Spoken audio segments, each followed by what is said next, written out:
Hi hello வணக்கம். எல்லோரும் எப்படி இருக்கிறீங்க? வாங்க சூப்பரான ஒரு மீன் குழம்பு செஞ்சுக்கலாம். நான் 1 கிலோ மீன் எடுத்துருக்கேன். மீன் எடுத்து பாருங்கள். நம்ம தோலெல்லாம் உரிச்சிட்டு நல்லா இது வந்து முள் அதிகமாக இருக்காது, ரொம்ப நல்லாயிருக்கும். இப்போ வாங்க எப்படி செய்யுதுன்னு சொல்லி பார்த்துக்கலாம். அடுப்பான் பண்ணி சட்டி வச்சு ஒரு 2 ஸ்பூன் எண்ணெய் சேர்த்துக்கலாம். 1/2 ஸ்பூனு வெந்தயம் சேர்த்துக்கலாம். வெந்தயம் நல்லா பொன்னிறமாக பொரிஞ்சு வரட்டும். பாருங்கள், நல்லா கலர் சேஞ்ச் ஆகி வருது. கருகிடாமல் ஆனால் நல்ல ப்ரௌன் கலராக பொரிஞ்சு வரணும் வெந்தயம். இப்போ வந்து பொடியாக நறுக்கின சின்ன வெங்காயமும் கருவேப்பிலையும் சேர்த்துக்கலாம். கூடவே நல்லா ஒரு 10-15 புல் பூண்டு இடித்து சேர்த்துக்கலாம். இதையும் சேர்த்து நல்லா வதக்கிக்கலாங்க.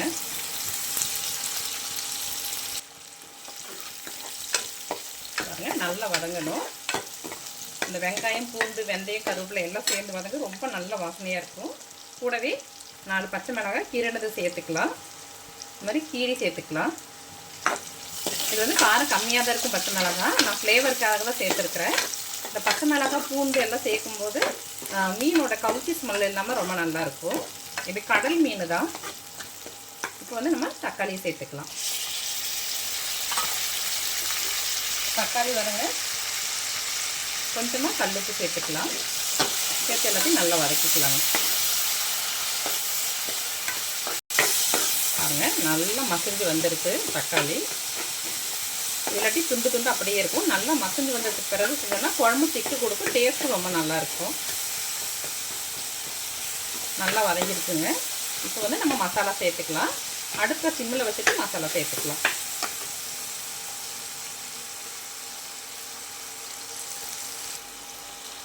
கால் ஸ்பூனு தனி மிளகாய் தூள் சேர்த்துக்கலாம். 3 ஸ்பூனு குழம்பு மிளகாய் தூள் சேர்த்துக்கலாங்க. நான் கொஞ்சம் எக்ஸ்ட்ரா காரத்துக்கு தான் தனி மிளகாய் தூள் சேர்த்துருக்குறேன். குழம்பு மிளகாய் தூள்லேயே காரம் இருக்குது. இந்த மிளகாய் தூள் இல்லாட்டியும் அரைச்சி வைக்கிறதா இருந்தால் கூட நீங்கள் வச்சுக்கலாங்க. இல்லாட்டி குழம்பு மிளகாய் தூளே போட்டுக்கலாம். ஒரு 1/2 டம்ளருக்கு தண்ணி சேர்த்துக்கலாங்க. மசாலா கரைஞ்சிடாமல் இருக்கிறதுக்கு ஃபஸ்ட்டே கொஞ்சமாக தண்ணி சேர்த்துக்கலாம். இப்போது நம்ம மீன் 1 கிலோ எடுத்துருக்கிறதுனால ஒரு பெரிய லெமன் சைஸுக்கு புளி எடுத்து கரைச்சிக்கலாங்க. புளி தண்ணி சேர்த்துக்கலாம். இப்போ தாங்க மசாலாலாம் நம்ம எண்ணெயிலேயே வதக்குறோம். எங்கள் அம்மா, எங்கள் மாமி எல்லாருமே எப்படி செய்வாங்கன்னா, புளி தண்ணி இல்லை வந்து நல்லா கல்லுப்பு போட்டு புளியை கரைச்சிட்டு மிளகாத்தூள் போட்டு அதிலே கரைச்சிட்டு குழம்பு கூட்டுறதும்பாங்க. குழம்பு கூட்டி தாளித்து அதில் எடுத்து கொட்டிடுவாங்க. பாருங்கள், புளி தண்ணி சேர்த்தாச்சு. நல்லா புளி தண்ணி வந்து நம்மளுக்கு குழம்பு எந்த அளவுக்கு தேவையோ அந்த அளவுக்கு நல்லா திக்காக கரைச்சி சேர்த்துக்கோங்க. எல்லாமே சேர்த்தாச்சுங்க. நம்ம இன்னும் உப்பு கம்மியாக தான் சேர்த்துருக்கோம். நீங்கள் உப்பும் பார்த்துட்டு சேர்த்துக்குங்க. இப்போ கொதிக்கும் போது உப்பு, காரம், புளிப்பெல்லாம் செக் பண்ணிக்கலாம். நல்லா கலந்து விட்டுக்கலாங்க. நல்லா கொதித்து சுண்டி வரணும்.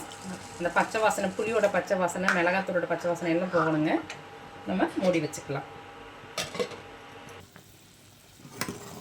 பாருங்கள், குழம்பு நல்லா கொதிச்சிருச்சு. வந்து நம்ம சின்ன துண்டு மாங்காய் சேர்த்துக்கலாம். அது கூடவே ஒரு 1/4 மூடி தேங்காய் அரைச்சி சேர்த்துக்கிறேன். நைஸாக தேங்காய் அரைச்சி கொஞ்சம் சேர்த்துக்கலாம். இல்லை தேங்காய் பால் கூட ஊற்றிக்கலாம். வந்து நம்ம மீன் சேர்த்துக்கலாங்க. குழம்பு நல்லா கொதிச்சிருச்சு. அந்த பச்சை வாசனையெல்லாம் இருக்கக்கூடாது. உப்பு, புளிப்பு, காரம்லாம் பார்த்துக்கிட்டு நம்ம மீன் சேர்த்துக்கலாம்.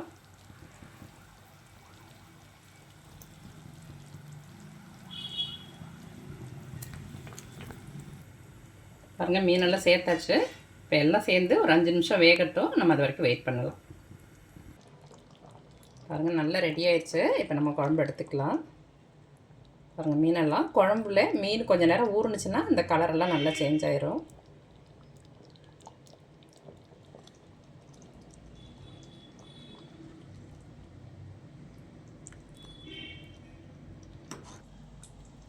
பாருங்கள், சூப்பரான மீன் குழம்பு. இது குழந்தைங்களுக்கு கொடுக்கறதுக்கெல்லாம் ரொம்ப நல்லாயிருக்கும்.